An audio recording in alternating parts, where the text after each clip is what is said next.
Hello friends, welcome back to my YouTube channel. তো friends, আজকে তোমাদের কাছে আমি আবারও একটি খুবই গুরুত্বপূর্ণ ভিডিও নিয়ে হাজির হয়ে গেছি। তো আজকের ভিডিও থাম্বনেল দেখেই কিন্তু তোমরা বুঝে গিয়েছো আজকের ভিডিওটা মূলত কোন টপিক নিয়ে হতে চলেছে।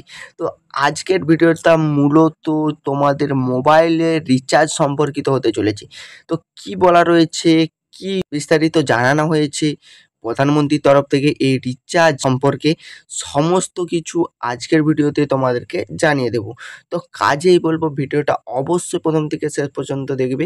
ভালো লাগলে অবশ্যই একটি লাইক করে যাবে এবং চ্যানেলে নতুনবার এসে থাকলে চ্যানেলটিকে অবশ্যই সাবস্ক্রাইব করে পাশে থাকা নোটিফিকেশন বেল আইকনটিকে প্রেস করে আমাদের পাশে থাকবে, যাতে এরকমই নিত্য নতুন গুরুত্বপূর্ণ আপডেট সবার আগে তোমাদের কাছে পৌঁছে যায়। তো চলো বেশি কথা না বলে ভিডিওটা শুরু করা যাক। তো দেখতে পাচ্ছ এখানে কি বলা রয়েছে মোবাইল রিচার্জ নিয়ে। তো মোবাইল রিচার্জ নিয়ে কি বলা রয়েছে, মোবাইল রিচার্জের দাম কমাতে প্রধানমন্ত্রীর কিন্তু কড়া নির্দেশ।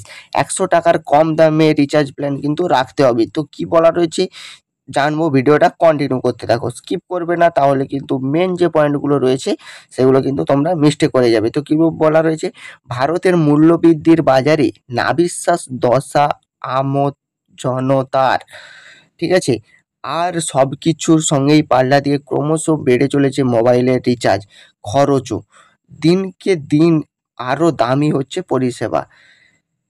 তবে মোবাইল রিচার্জের ঊর্ধ্বমুখী প্রবণতায় হ্রাস টানতে সাধারণ মানুষের চাইছে এবার পদক্ষেপ নিক কেন্দ্র সরকার। অবশেষে সত্যিই কি কেন্দ্রের পদক্ষেপ কমছে মোবাইলের খরচ? আসুন প্রতিবেদনে জানানো যাক। তো কি বলা হয়েছে এরপরে, দেখতে পাচ্ছ mobile recharge plan increase and tariff hike. তো গত বছর থেকেই সারা ভারতে মোবাইলের রিচার্জ খরচ বেড়ে গিয়েছিল। সমস্ত কোম্পানির একে একে রিচার্জ প্ল্যানের দাম বাড়িয়ে দেয়, যার সঙ্গে পাল্লা দিতে সমস্যার মুখে পড়তে হয় মধ্যবিত্ত জনতাকে। ভারতের বেশিরভাগ মানুষ জিও, এয়ারটেল, ভিআই গ্রাহক, কিন্তু পরিস্থিতি বলে তারা দলে দলে নাম লেখাতে থাকেন বিএসএনএল গ্রাহক রূপী। কারণ সেই সময় বিএসএনএলের খরচ তুলনামূলকভাবে কম ছিল। আর অনেকেই তিনটে সিমের বদলে একটি করে সিম কার্ড ব্যবহার করতে শুরু করে। তো লাইফ টাইম ভ্যালিডিটি তুলে দেওয়ার পর 39 টাকার মাসিক রিচার্জ প্ল্যান ছিল, যা এখন বেড়ে 199 টাকা হয়েছে। তাতে পাওয়া যায় আনলিমিটেড কলিং, 2 জিবি ডেটা ও প্রত্যেকদিন 100টি করে এসএমএস। আচ্ছা আপনারাই বলুন, এখন 100টি করে এসএমএস কজনে পাঠায়? আনলিমিটেড ফ্রি কলিং কজনের দরকার পড়ে? তাহলে এটা অপচয় নয় কি? তারপরে কি বলা রয়েছে, যদিও এই নিয়ে মানুষের মধ্যে আক্রোশ থাকলেও কেউ এই কিন্তু প্রশ্ন তুলছে না। তারা জেরে 39 টাকা থেকে 49 টাকা, 49 টাকা থেকে 99 টাকা, এরপর 149 টাকা, আর এখন সর্বনিম্ন রিচার্জ 199 টাকায় এসে দাঁড়িয়েছে। গত বছর 3রা জুলাই থেকে দেশের 3 প্রধান টেলিকম অপারেটর যথা জিও অর্থাৎ রিলায়েন্স জিও, এয়ারটেল অর্থাৎ এয়ারটেল এবং ভিআই অর্থাৎ ভোডাফোন আইডিয়া মোবাইল রিচার্জের দাম 11% থেকে 25% সম্পূর্ণ বৃদ্ধি করেছে। ঠিক আছে, পর্যন্ত কিন্তু বৃদ্ধি করেছে। কত? 11% থেকে 25%। তো এই যে একটা হিউজ বৃদ্ধি করায় সাধারণ মানুষ কিন্তু অনেকেই চিন্তায় পড়ে গেছে। দৈনন্দিন জীবনের যাবতীয় খরচ সামলে এতগুলো টাকা প্রত্যেক মাসে মোবাইলের জন্য খরচ করা কার্যত অসম্ভব হয়ে ওঠে। তো এরপরে কি বলা রয়েছে, মোবাইলের রিচার্জের দাম বৃদ্ধি নিয়ে কেন্দ্রের পদক্ষেপ। তো আজকের ভিডিওর মূল টপিক, আজকের ভিডিওর মূল পয়েন্ট এই যে মোবাইল রিচার্জের দাম বৃদ্ধি নিয়ে কেন্দ্রের কি পদক্ষেপ রয়েছে। তো দেখতে পাচ্ছ এই পয়েন্টটায় কি বলা রয়েছে, তোমরা কিন্তু ভালোভাবে ভিডিওটা ওয়াচ করতে থাকো, স্কিপ করবে না। একটু ছোট্ট পয়েন্ট মিস করে গেলে তোমরা কিন্তু কিছু বুঝতে পারবে না। তো কি বলা রয়েছে এই পয়েন্টে, মোবাইল রিচার্জের দাম বৃদ্ধির প্রতিবাদে দেশজুড়ে ব্যাপক বিতর্ক এবং ক্ষোভ দেখা দেয়। এমনকি প্রধান বিরোধী দল কংগ্রেসও এই প্রসঙ্গে রাস্তায় নেমে প্রতিবাদ জানায়। অবশেষে পরিস্থিতি সামাল দিতে মোবাইল রিচার্জের আকাশ ছোঁয়া দাম অর্থাৎ মোবাইল রিচার্জ প্ল্যান ইনক্রিজ নিয়ে মুখ খোলে কেন্দ্রীয় সরকার। তাহলে কি এবার কমে যাচ্ছে রিচার্জের খরচ? কি বলছে কেন্দ্র? আসুন জানাতে। তো ভিডিওর মাঝখানে তোমাদেরকে বলে দিই, এটা কোনো রকম পার্টিগত বা কোনো রকম দলগত ভিডিও নয়। এটা একটা আপডেট, যে আপডেটটা এসেছে সেই আপডেটটাই কিন্তু তোমাদের সামনে আমি তুলে ধরছি। অর্থাৎ কেউ এটা সিরিয়াসলি নেবে না, কেউ এটা অন্য মাইন্ডে নেবে না। ঠিক আছে? তো চলো পরবর্তী ধাপে এগোনো যাক। তো কেন্দ্রের তরফ থেকে কি বলা হয়েছে? দেশের সাধারণ মানুষের স্বার্থে ভারতীয় টেলিকম অথরিটি তথা ট্রাই এর মাধ্যমে এক বিবৃতি জারি করে কেন্দ্র সরকার, যেখানে তারা জানিয়েছে টেলিকম কোম্পানিগুলি তাদের ট্যারিফে কী ধরনের পরিবর্তন আনবে, কতটা দাম কমাবে বা বাড়াবে সেই নিয়ে সরকার কখনোই নাক গলাতে পারে না।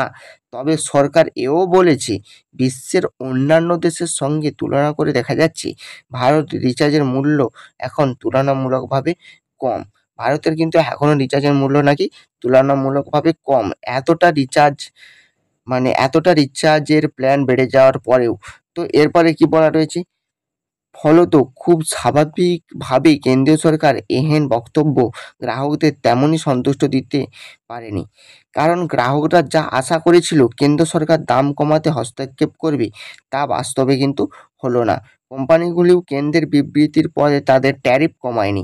আপাতত জনতা চাইছে রিচার্জের মূল্যবৃদ্ধির প্রভাব কমাতে আর সাধারণ মানুষকে স্বস্তি দিতে দ্রুত পদক্ষেপ নিক সরকার। তবে যদি 199 টাকার রিচার্জের বদলে শুধু ভ্যালিডিটি চালু রাখতে ন্যূনতম রিচার্জ এর একটি প্ল্যান চালু করার নির্দেশ দেয় কেন্দ্র সরকার, তাহলে কিছু মানুষের সুবিধা হবে। কিছু নয়, আমি তো ভাবি যে অনেক মানুষেরই এই প্ল্যানটা কিন্তু কাজে লাগবে বা সুবিধা হবে।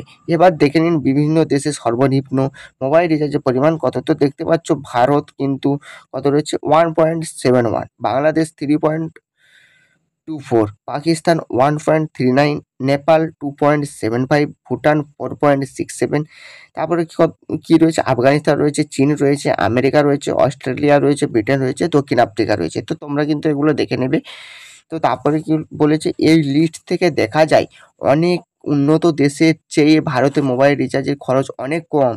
যদিও এই সান্ত্বনায় জনগণ খুশি হবে না, তাই সাধারণ মানুষ চাইছে 100 টাকার কমে একটি রিচার্জ প্ল্যান থাক, যাতে গরিব মানুষ অন্তত তাদের ভ্যালিডিটি চালিয়ে যেতে পারে।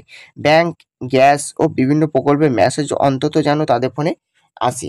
তো ঠিক আছে, তো এরপরে সর্বনিম্ন উপসংহারে যেই কথাটি বলা রয়েছে দেখতে পাচ্ছ, যেহেতু কেন্দ্র সরকার আপাতত মোবাইল রিচার্জের দাম বৃদ্ধি নিয়ে মন্তব্য করলেও দাম কমানোর নির্দেশ কিন্তু দেয়নি। তাই আগামী দিনে এই পরিস্থিতি টেলিকম কোম্পানিগুলো রিচার্জের দাম কমাবে কিনা সন্দেহ থেকেই যায়। তবে রিচার্জের ঊর্ধ্বমুখী দামের ট্রেন্ড বজায় আছে। শোনা যাচ্ছে পুজোর পর আবার বাড়তে পারে রিচার্জের দাম। এই সমস্যার প্রতিকার চাইছেন সাধারণ মানুষ, তারা কেন্দ্রের পদক্ষেপের জন্য অপেক্ষায় আছেন। তো বন্ধুরা, তোমরা কিন্তু বুঝতেই পারলে কেন্দ্র সরকার কিন্তু এই রিচার্জ বৃদ্ধি নিয়ে যদি মন্তব্য করেও থাকে, তাহলে কিন্তু কোনো ঘোষণা কিন্তু করেনি বা কোনো নির্দেশ দেয়নি। যদি কখনো কোনো ঘোষণা করে থাকে, তোমরা কিন্তু এই চ্যানেলের মাধ্যমে অবশ্যই পেয়ে যাবে। তো আবার কিন্তু পুজোর পর রিচার্জের দাম বাড়তে পারে, এটা কিন্তু এখন শোনা যাচ্ছে। যদি রিচার্জের দাম বাড়ে অবশ্যই তোমাদেরকে জানিয়ে দেবো এই চ্যানেলের মাধ্যমে। তো তার জন্য কিন্তু চ্যানেলটা অবশ্যই সাবস্ক্রাইব করে রাখতে হবে। তো মানুষ কোথায় যাবে বলো? তো এত রিচার্জের দাম বাড়ছে, ঠিক আছে? তো আমরা সবাই চাই রিচার্জের দাম কমুক এবং একটা ভ্যালিডিটি যুক্ত প্ল্যান যেমন বজায় থাকুক, সেটা 199 এর বদলে 100 টাকার মধ্যে যেমন থাকে, ঠিক আছে? তো আমি তো চাই। তো তোমরা যদি আমার মতো চাও তো অবশ্যই কমেন্ট বক্সে কমেন্ট করে যাবে। তো ঠিক আছে, ভিডিও শেষের পূর্বে তোমাদের কাছে আমার একটাই রিকোয়েস্ট, ভালো থাকবে, সুস্থ থাকবে, সর্বদা ফ্রেন্ডস টেক সাপোর্ট চ্যানেলের সঙ্গে জুড়ে থাকবে। তো thank you friends, thank you for watching.